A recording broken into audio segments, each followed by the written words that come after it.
Brooklyn Independent Television. Welcome to Brooklyn Review. I'm Brian Vines. This March, State Senator Eric Adams launched the Stop The Sag campaign, using $2,000 of his own campaign funds to rent 6 billboards in his Brooklyn district. The idea is to let young men know that raising their pants may be the first step to raising their consciousness. And we wanted to see if the campaign has caught on. The theme of the billboards, although it says Stop the Sag, it also states we are better than this. It's talking about the various issues in our community that is not a reflection of who we are as a community and particularly who we are as young people.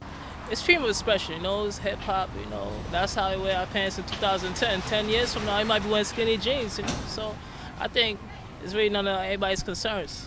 Now I notice you're not wearing sagging pants. Do you wear your pants sagging ever? I do, but I'm going to work right now, so in my spare time. See, I'm no criminal. Would your boss approve of wearing sagging pants? As long as I'm not at work doing it. Because hip-hop has turned into a multi-billion-dollar operation that is fed throughout the entire globe, people tend to believe that this is the black community. You will see some of my colleagues that say, yo, what's up, what bees, man? You know, they think that this is how black folks talk.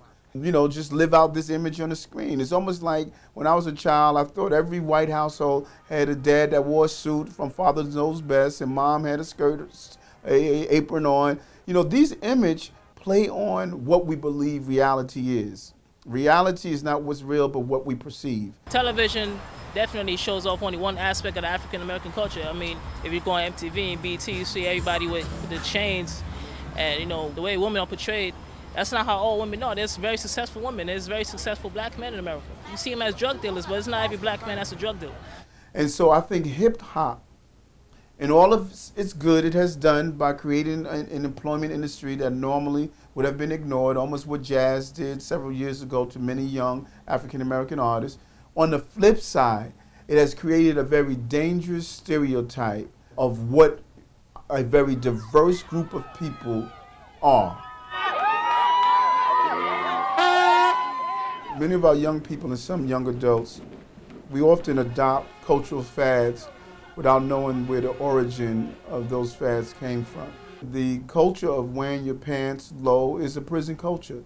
After a person is arrested, his belt and shoestrings are taken from him so they can't be used to commit suicide. And so when young people understand what they are professing and what they are displaying and what's the historical role of it, it helps them to think. It doesn't mean that they're going to automatically put a belt on, but it starts the process of understanding here's the action you're doing, here's the origin of that action, and now you have to make a decision, an educated decision of how you're going to move forward.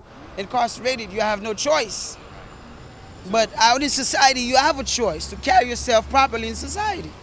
I've heard it's coming from jail, but hey, sometimes to show off my belt, you know, I like to wear expensive belts because I want to show off my belt.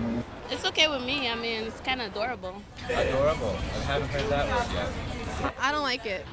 Well, that's good. We have somebody who likes it and doesn't like it. Yeah, I don't like it. But it's attractive. I don't think know. It's attractive. I mean, it's not like they're naked, so it should be okay. I think it's indecent exposure.